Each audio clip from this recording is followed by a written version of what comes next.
Bonjour et bienvenue sur Chat ira mieux demain, le podcast 100% félin. Je m'appelle Amandine Pénaranda, anciennement assistante dentaire et désormais comportementaliste. Je partage chaque mois tous mes conseils et mes astuces à travers différents sujets qui sont abordés autour du chat, autant en prévention que pour des problématiques déjà bien présentes. Si votre chat urine partout, s'il vous mord, miaule en pleine nuit, et si vos chats se bagarrent, que ce soit depuis quelques semaines seulement ou depuis des années, il n'est jamais trop tard. Si cet épisode vous plaît, n'hésitez pas à vous abonner, à me laisser votre avis depuis votre plateforme d'écoute préférée ou bien à le partager à quelqu'un qui pourrait en avoir besoin. Maintenant, installez-vous confortablement et bonne écoute!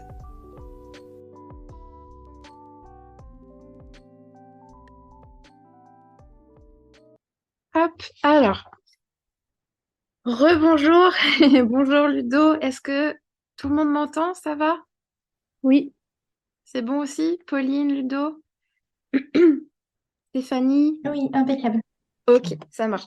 Bon, on va commencer. Normalement, on était censé être un peu plus. Alors, soit il y a des retardataires, ou alors on sera en mini-comité. C'est pas grave, du coup, ce sera plus simple pour échanger ensemble quand même avec les questions que j'ai reçues. Nous, Katia, on se connaît. Je connais juste Ludo, Pauline, je crois. Oui. Et Stéphanie, normalement, je la connais aussi. Du coup, je vais me présenter pour ceux qui me connaissent pas. Je suis Amandine, en fait, de Chat Typique. Je suis comportementaliste félin. Ça fait 3 ans et demi que j'exerce à mon compte. Et que du coup, j'aide les adoptants à mieux comprendre leur petit chat.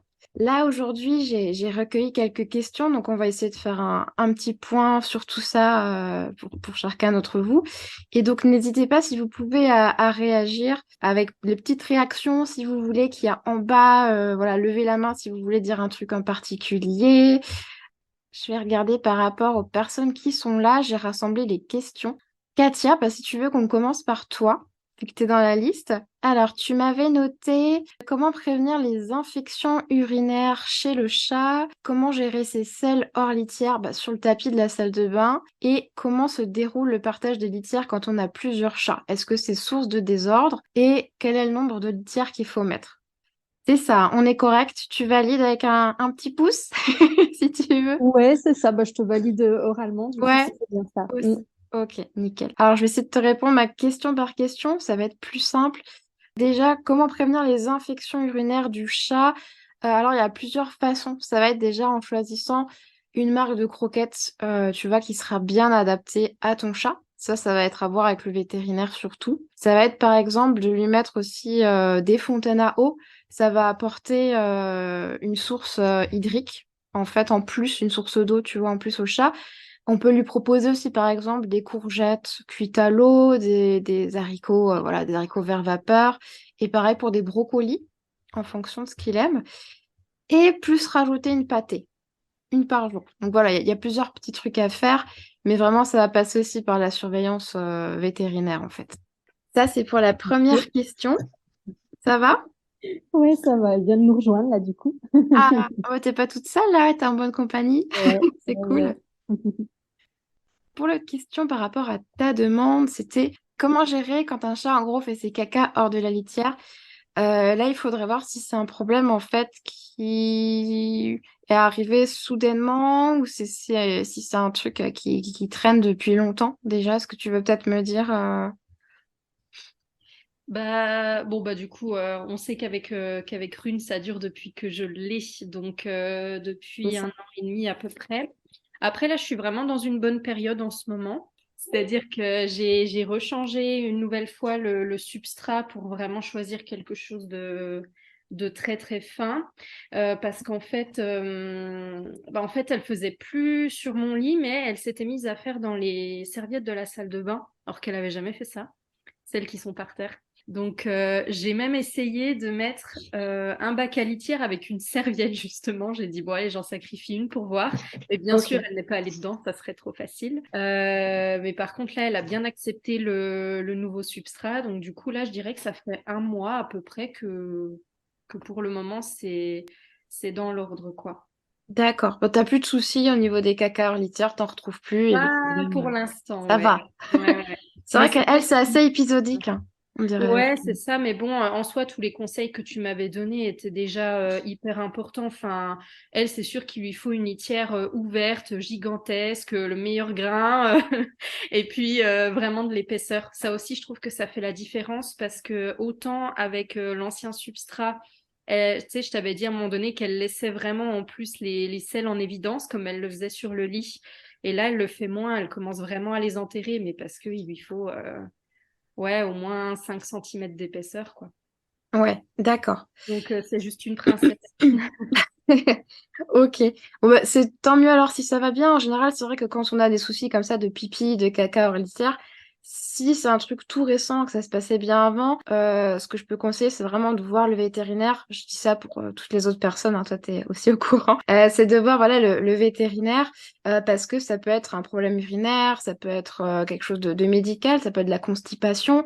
Même si le chat fait caca, par exemple, il peut avoir une douleur, il peut être gêné et faire hors bac. Et il fait hors bac parce qu'en général, il va prendre une position qui pour lui est plus confortable pour pouvoir éliminer tranquillement.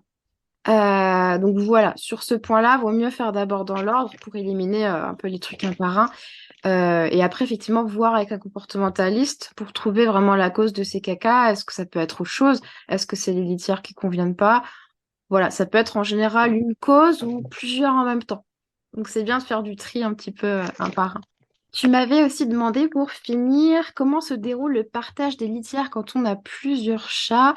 C'était ça, ouais, est-ce que c'est source de désordre et quel est le nombre? Alors, c'est vrai qu'il y a une règle un peu type, on va dire quand on a plusieurs chats, je pense que certains peut-être la connaissent, c'est en gros un chat, deux litières. Si on a trois chats, Ouais. ça va être quatre litières. Ah, je vois que Ludo aussi est en bonne compagnie. Moi, j'en ai 4 des chats. Ok, bah là par exemple, ce serait 5 litières. Mais le truc, c'est que... Ouais, mais 5 dans un appartement, enfin, Ouais, 3, là, je suis à 3 litières. Trois ouais, litières dans des gros bacs transparentes, enfin, c'est des bacs Auchan ou Jiffy que j'ai mis. nickel. Bah, c'est vrai que c'est pas une règle fixe, ça va être une règle qu'on va conseiller pour réinciter les gens à mettre plus de bacs que plutôt moins. Mais effectivement, ça peut s'adapter parce qu'on peut avoir par exemple deux chats qui vont très bien se contenter d'un seul bac ou trois qui vont s'en contenter très bien de deux. L'idéal, si on a un petit espace, en fait, ça va être de mettre des super grands bacs, vraiment le Disneyland du pipi du caca. Comme ça, c'est vraiment localisé à un ou deux endroits, mais le bac est assez grand et ça compense un peu avec le choix qu'on ne peut pas en mettre plusieurs, quoi. Donc Mm. voilà, ça c'est la petite astuce. Faut faire en Ouais. fonction de ces chats. En fait, c'est eux qui décident. Voilà, s'il y a des pipis, des caca, on se dit bon, bah, on va peut-être rajouter un bac parce que ça suffit pas. Et si on voit qu'il y a un bac qui est carrément pas utilisé, bah, c'est peut-être qu'il est trop, donc celui-ci, on peut se permettre de l'enlever. Effectivement, ça peut être source de conflit, hein. On va voir après au niveau des objets, parce que justement, j'avais eu une question sur ça. Au niveau de la répartition des objets, du nombre et tout, en fait, c'est pareil pour les litières. Ça va dépendre des chats et de leurs besoins. Mais moi, je dis toujours, vaut mieux mettre trop que pas assez. Comme ça, il y a du choix au niveau des types de bacs et des emplacements, en fait. Ça règle pas mal de soucis. Alors, ouais, j'avais pas d'autres questions, en tout cas, concernant les bacs à litière et tout ça. Est-ce que bah, peut-être l'un d'entre vous a des questions sur ce sujet-là? Euh, Litière, tout ça. non, moi, j'ai un retour d'expérience sur Mhm. un des miens, le troisième chat que j'ai récupéré. Enfin, il avait passé du temps dans la rue. C'est quelqu'un du coup, qui l'a récupéré. Et après, je lui ai récupéré. Et je sais qu'il faut pas punir son chat et tout, mais en fait, à chaque fois, il faisait des pipis à côté, pas tout le temps, tout le temps. Et quand je m'en apercevais, je m'énervais, mais pas sur lui.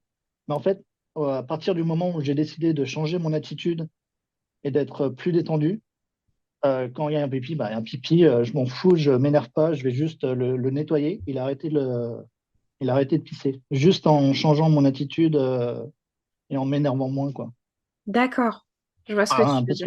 parce qu'il y avait déjà les trois litières et tout. Il y avait les trois chats. Là, j'ai récupéré un quatrième chaton, mais il y a aucun souci. Mais je pense qu'il est plus sensible et en fait, c'est ouf comme juste une différence d'attitude, ça peut changer des trucs. Oui, Bah, c'est clair. Bah, déjà, c'est ce qu'on lit aussi souvent, ce qu'on voit, c'est que les chats peuvent faire un peu éponge, en fait, de nos émotions, qu'on soit content, qu'on soit triste, qu'on soit énervé, ça les impacte beaucoup. Et c'est vrai que de rajouter de l'énervement ou de l'agacement vers un chat, même sans faire exprès, comme tu le dis, même si c'est pas direct, bah, le chat va le sentir, va se dire, ouh là là, il est pas comme d'habitude. Moi, je suis déjà stressée, ça me rajoute quelque chose, et du coup, ça multiplie et pipi. Donc, c'est vrai que ça empire la situation au lieu d'apaiser le truc. Et puis nous, on s'énerve aussi dans notre coin. Donc, Ouais. c'est mauvais pour tout le monde, quoi, au final. Après, bah, c'est comme pour tout, hein. C'est des êtres vivants, ça dépend des chats. Ils n'ont pas tous la même sensibilité. Mais lui, enfin, ça se voit qu'il y a, ça n'a plus rien à voir par rapport à quand je l'ai récupéré. Mais enfin, on voit il est plus sauvage que les deux premiers, quoi. Et, D'accord. donc, c'est cool. Enfin, ouais. Ok. Alors, la petite question suivante que j'avais reçue par email, c'est de Noémie, mais qui n'est pas là aujourd'hui. Elle m'avait demandé, alors, un chat qui miaule du matin au soir pour avoir de l'attention. En gros, comment gérer ça? Et du coup, et comment faire parce qu'il s'ennuie en mon absence. Je l'ai adopté durant la vague de Covid-19, je vais y arriver, et j'étais toujours avec lui. Donc voilà, Noémie était toujours en présence de son chat pendant le Covid, forcément parce qu'on était enfermés à la maison. Et maintenant, dès qu'elle est pas là ou dès que son chat ne la voit pas, en fait, il se met à miauler du matin au soir. C'est possiblement pour avoir de l'attention. Moi, je dirais qu'il faut d'abord en être sûr. Pareil, on retourne à la case veto, voir si tout va bien. Est-ce que c'est pas des miaulements de douleur? Est-ce qu'il n'y a pas quelque chose qui va pas comme un petit signal d'alarme? Si c'est vraiment de la demande d'attention, effectivement, il va falloir l'habituer à être seul petit à petit et ignorer certaines de ses demandes, en fait. On peut pas répondre à toutes les demandes de notre chat dès qu'il miaule alors qu'on est en train de faire un truc, qu'on est en train de dormir. Ça peut devenir étouffant. Je sais pas si vous l'avez déjà vécu. Moi, oui. C'est un peu compliqué parfois. Ouais, tu voulais dire quelque chose, Ludo? Non, c'est que tu parlais à tes chats. Ouais. Non, non, moi, j'ai jamais eu ce problème-là. Enfin, T'as jamais de tout soucis de ça. miaulement? Non, j'ai jamais eu de soucis de miaulement. Enfin, je leur parle un petit peu, mais Ok, jamais plus qu'il ne faut, quoi. d'accord. Parce que ça peut être dû, quand on répond trop à nos chats, ils peuvent trop nous parler. Aussi, on peut les Donc, rendre bavards. j'aimais ça. Mais là du matin au soir, ça doit être dur, quoi.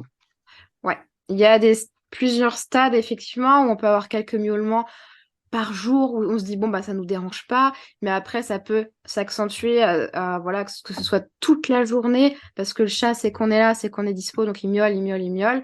La nuit, certains chats arrivent à se caler donc ils font dodo avec nous, tout se passe bien. Et le lendemain en journée ça recommence. Et le stade supérieur, voilà, c'est vraiment de nuit, de jour, etc. Faut voir avec l'âge du chat aussi. Ça va être important parce qu'il y a des chats, plus ils sont âgés et plus ils peuvent être un peu perdus. Et le fait de pas nous voir, ça les fait paniquer en fait. Donc des fois il faut ignorer les miaulements, mais attention, des fois il faut surtout pas les ignorer, hein. Quand c'est des vieux chats, ils ont besoin d'être rassurés, donc il faut pas les laisser tout seuls les pauvres. Ça va, Pauline, Katia, Stéphanie, vous n'êtes pas du tout concernés aussi par les miaulements? Pas de questions? Bah, du coup, Rune, elle m'appelle vraiment pour quand elle a envie de jouer. Voilà, ça, je sais que quand elle s'enfuit dans la chambre et qu'elle pousse des gros miaulements, c'est vraiment bon, vite, dépêche-toi, j'ai envie de jouer. Donc là, je me dis, allez, je lui offre un quart d'heure, 20 minutes de jeu. Et puis après, c'est elle qui décide aussi, elle s'allonge, elle dit, ouais, c'est bon, j'en ai assez. Donc ça se passe bien. Et par rapport au vieux chat, j'ai une de mes meilleures amies qui a un chat je crois qu'il doit avoir 15 ou 16 ans. Et vraiment, lui, c'est le vieux papy chat et il miaule beaucoup. Et voilà, comme tu dis, il peut très, très vite être stressé. Quand les absences sont prolongées, il va s'arracher les poils des pattes. Il va vraiment miauler fort. Donc maintenant, en fait, le but, c'est vraiment que ses habitudes changent le moins possible. Même les gens qui viennent chez elle, elle fait attention à ce que ce soit toujours un peu les mêmes parce qu'il va vite être en insécurité. Ouais. Mm. D'accord. Là, effectivement, pour les vieux minous comme ça se fait. Moi, j'en propose aussi, tu sais, des bilans vieillesse. Il y a un espèce de petit questionnaire à remplir et on voit qu'est-ce qu'il check et là où il a des difficultés et on peut mettre après un plan d'action en place pour le suivre sur la durée. souvent, il faut restreindre l'espace. Le fait, par exemple, d'avoir une grande maison, quand ils sont chatons, quand ils sont adultes, c'est cool, ils ont besoin de découvrir, de faire plein de trucs. Et comme je disais avant, quand ils sont vieux, qu'ils se sentent perdus par trop d'espace, ils savent plus quoi faire, c'est bien de restreindre, tu vois, quitte à faire une seule pièce pour le chat. Pourquoi pas mettre un petit fond de musique, mettre des veilleuses, voilà, et mettre tout dans la même pièce. Vraiment, ça va complètement être différent, tu vois, d'un chat adulte qui va super bien. Là, on va pas dispatcher tous les objets, comme je le conseille souvent, tu sais, de mettre les croquettes à un endroit, l'eau et la litière. Là, on va tout balancer dans la même pièce, que le chat, dès qu'il a besoin d'un truc, hop, il sait où c'est, et il n'a pas besoin de parcourir toute la maison, de passer devant les invités. Enfin, faudrait peut-être faire un point avec elle. Tu peux lui suggérer, ouais, de voir un comportementaliste. Ça peut être Ouais, pas mal, je pense. Mm. Surtout s'il s'arrache les poils, c'est un ouais, stade au-dessus, quoi. pour les pattes avant, et puis en même temps, il a des problèmes de thyroïde, donc ça lui engendre tout un tas de symptômes. Ouais. Il a eu des épisodes d'incontinence, de diarrhée, de stress, d'arrachage de poils. Donc voilà, il a son traitement, il est bien suivi là-dessus, mais du coup, bah, voilà, comme c'est un problème de thyroïde et donc d'hormones, le stress, il faut vraiment qu'il en ait le moins possible parce que du coup, ça aggrave les symptômes. D'accord, ok. Bah, effectivement, ça pourrait être pas mal de faire un suivi pour ce petit chat, je pense, pour le soulager. Parce que c'est vrai que ça va être comme nous, hein, la vieillesse, je pense que ça va être dur à gérer. Donc si on peut les soulager au maximum, c'est toujours plus sympa. Alors, j'ai iPhone qui vient de se connecter. Si tu peux mettre ton prénom, s'il te plaît, pour que je sache qui c'est. Dans les options, normalement, tu peux modifier ça. Bon, désolé, du coup, tu prends en cours de route, hein. À la fin, on fera un petit point si vous avez des questions, de toute façon. Comme ça, n'hésitez pas à prendre des petites notes, hein, s'il y a des choses qui vous viennent, on en discutera à la fin. Pauline, tu m'avais envoyé un petit message aussi par email parce que tu avais des questions. Je vais relire du coup ce que tu m'as envoyé pour tout le monde.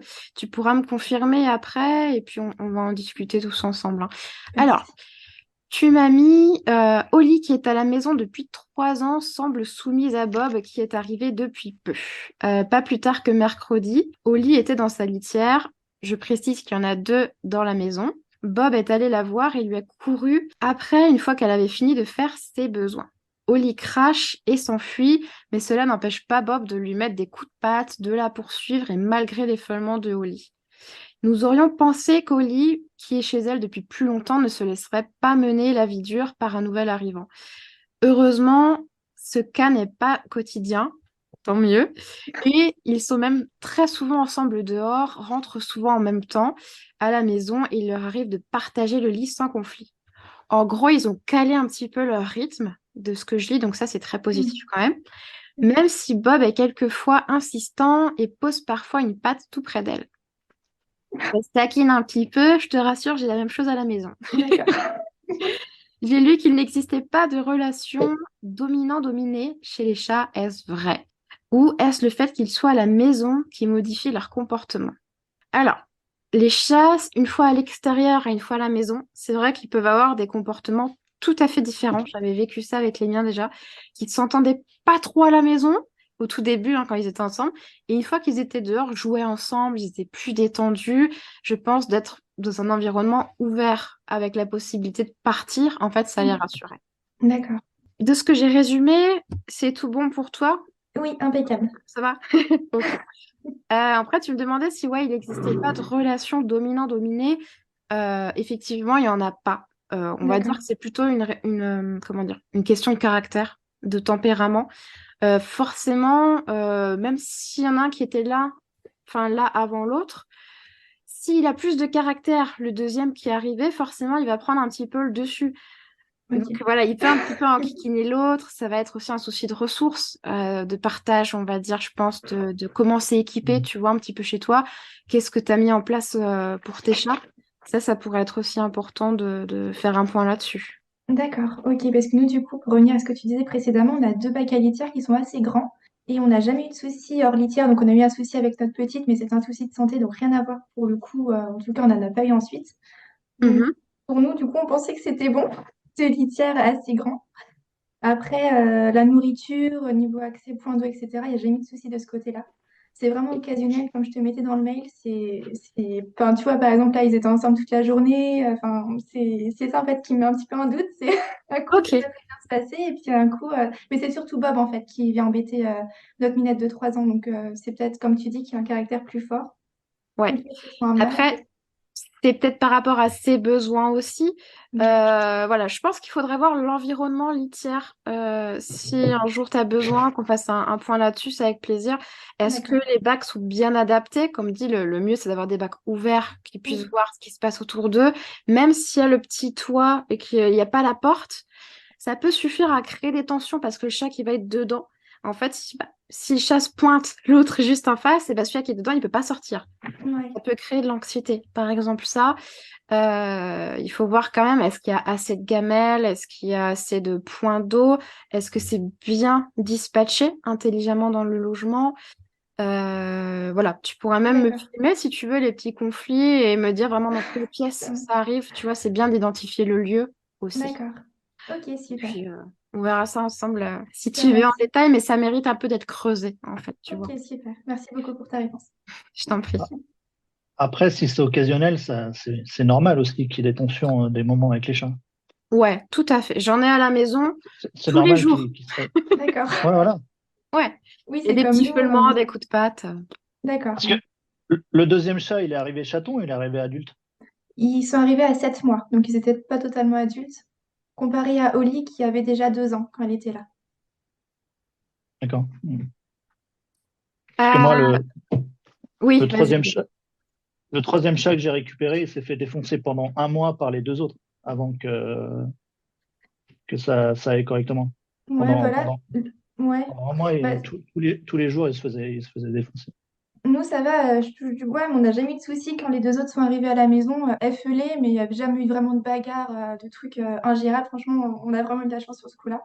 Et là, ça se passe très très bien, donc bon, à part ça, ça arrive de temps en temps, mais non, sinon, je touche du bois, on n'a jamais eu de soucis, jamais, jamais de gros conflits. Après, c'est vrai que l'entente, effectivement, ça peut prendre du temps. Ça va Ouais. pas être pareil pour tous les chats. Il y a des chats, on les met en face à face, ils peuvent s'entendre au bout de 2 secondes, ou d'autres, ça peut prendre 1 an, 2 ans. Il peut Mm. même y avoir des petites nouveautés qui apparaissent au bout de 3 ans. Enfin, vraiment, D'accord. c'est un peu la loterie. Et puis, ça va dépendre, voilà, de l'âge des chats. Est-ce que le chat qu'on ramène aussi, il a connu d'autres chats, ou c'est vraiment une première découverte aussi pour lui d'échanger avec des congénères? Il y a plein de petites choses qui rentrent en compte, en fait. Donc, D'accord, voilà, je voulais te dire autre chose, mais ça m'est sorti de la tête. Bon, ça reviendra peut-être plus tard. ça marche. Alors, iPhone, c'est Noémie. Ok, super. Bah, Noémie, du coup, j'ai donné les réponses à ta question tout à l'heure. Je crois que tu n'étais pas encore connectée. Peut-être dis-moi si tu les avais entendues. Sinon, c'est pas grave, je les répéterai en fin de webinaire, en fait, quand j'aurai vu toutes les autres questions. Après, j'avais un petit thème aussi qui est venu justement sur la répartition des objets et l'alimentation. C'était de Anne, pareil, je crois qu'il n'est pas là. Elle me demandait, j'ai 4 chats. Comment faire au niveau de la gestion de l'alimentation, surtout avec des chats qui ne mangent pas forcément la même chose pour raison médicale? Et comment gérer les moments de jeu avec 4 chats qui bondissent en même temps sur le même jouet? Ça peut être source de conflits entre eux. Non, c'est rare. Effectivement, oui. Non, je disais, c'est rare. Quatre chats qui, en même temps sur le même jeu. Ouais, c'est savoir déjà au niveau de l'âge, est-ce que c'est des jeunes chats, est-ce que c'est pas des jeunes chats? C'est vrai que même jeunes, même vieux, surtout même vieux, il y a des chats qui sont très très joueurs aussi. Donc je commence déjà par cette question vu que je suis dedans. Ça va être effectivement d'essayer de multiplier les jouets au plus possible. S'il y a un jouet qui plaît, et ben pourquoi pas l'acheter en 2, 3 fois. Après, si on veut faire une session de jeu et c'est ça qu'il y a les 4 chats qui bondissent en même temps, c'est un peu plus compliqué. Il faudrait peut-être essayer de répartir ce temps de jeu plusieurs fois dans la journée. Par exemple, 5 minutes le matin, 5 minutes le soir, etc. Et si possible, être deux. C'est un peu compliqué ou d'avoir une canne à pêche à chaque main et d'essayer de jongler un peu comme ça. Mais peut-être, pourquoi pas faire un peu barrage aussi en essayant d'apaiser le truc. voir les jouets qui plaisent. Si le petit jouet qui plaît le plus, c'est la canne à pêche, on va essayer de prendre un autre jouet qui plaît aussi. Et par exemple, si je sais pas, c'est un espèce de doudou fourré à l'herbe à chat, etc., on va peut-être prendre le doudou ou un petit grelot, des petites friandises, et on va le lancer à l'autre bout de la pièce pour que ceux que ça intéresse vont se dire, ah, bah, je préfère peut-être aller chercher le doudou, donc je vais aller le chercher. Et ça filtre un petit peu et on peut continuer en attendant à jouer avec le chat qui est là. Vous voyez ce que je veux dire? Faire diversion en lançant des jouets, en faisant un peu de canne à pêche. C'est pas facile, ouais, de gérer 4 chats qui veulent jouer en même temps. L'idéal, c'est d'être à plusieurs aussi, ou comme je disais, de répartir le temps de jeu, quoi. Je sais pas si, bah toi, Ludo aussi, peut-être qu'il y a plusieurs chats, si... Ouais, mais justement, enfin, il y a pas les quatre qui vont en même temps. Papa, ouais. Le plumeau, la canne à pêche, il y a le chaton que j'ai récupéré, ça va faire la 3e semaine ce samedi. Il a vraiment 2 mois, il vient de la rue, du coup, j'ai réussi du coup à ce qu'il vienne avec la canne à pêche et enfin, le plumeau, et tous ils aiment bien. Mais quand il y en a un qui est dessus et qu'il y a les deux qui sautent ensemble dessus, il y en a un que ça va faire peur, il va se barrer parce que ça lui plaît plus. Il n'y a pas les 4 chats qui, enfin, ça me paraît bizarre les 4 chats en même temps sur la. Ouais, En général, ils se regardent, ils disent bon bah ok, ça c'est pas mon tour. Et quand il y a les deux qui viennent ensemble, bah, ils se surprennent les deux et il y en a un qui va partir un peu plus loin. Enfin, moi, c'est de ce que j'ai vu, quoi. d'accord. Voilà. Avec les Euh, chats que je vais voir. ok, bah, c'est vrai que j'ai pas eu ce genre de questions, moi non plus, en 3 ans et demi. Une personne me dit, bah oui, j'ai mes 4 chats qui sautent en même temps, tous les 4 sur le même jouet. C'est vrai que par expérience, j'avais fait du cat sitting, pardon, avec des Maine Coon. Et quand je jouais avec la canne à pêche, j'en avais 4, effectivement, 4, 5, qui étaient au taquet en train de regarder la canne à pêche. Il faudrait peut-être, il y a la possibilité, tu sais, de revoir la technique de jeu. Ça pourrait être pas mal, en essayant d'aller un petit peu à tour de rôle, tu vois, un petit peu titiller chacun. Je pense qu'il faut voir la technique de jeu aussi, tu vois, dans ce sens-là. Pauline, combien tu as de chats, toi, déjà? Faudrait que je regarde. On en a 3 à la maison. 3, ok. Et toi, t'as jamais eu ce souci où tous les chats veulent absolument le même Ah jouet non, en même temps jamais, jamais. Ça va. Ok. Bah, moi non plus. Donc, bon, après, il y a de tout, hein. De toute façon, au niveau des chats, c'est vraiment... Il y a plein de situations, plein de contextes. C'est différent chez tout le monde. Merci d'avoir écouté cet épisode. C'était la première partie du live questions-réponses que j'avais fait le dimanche 5 mars. Pour avoir la suite, reste bien dans le coin. Il sera posté normalement ce jeudi dans la journée, donc tu auras la suite et encore bien d'autres conseils et bien d'autres réponses.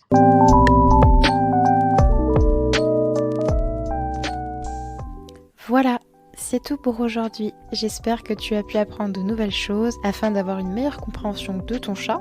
Si c'est le cas, n'hésite pas à le partager à ton entourage et à me faire un petit retour. Ça me fera très plaisir. Et en plus, ça me permettra d'augmenter dans les classements et de me donner encore plus de motivation pour t'offrir toujours le meilleur contenu et les meilleurs conseils. Merci beaucoup pour ton soutien et très bonne fin de semaine à toi.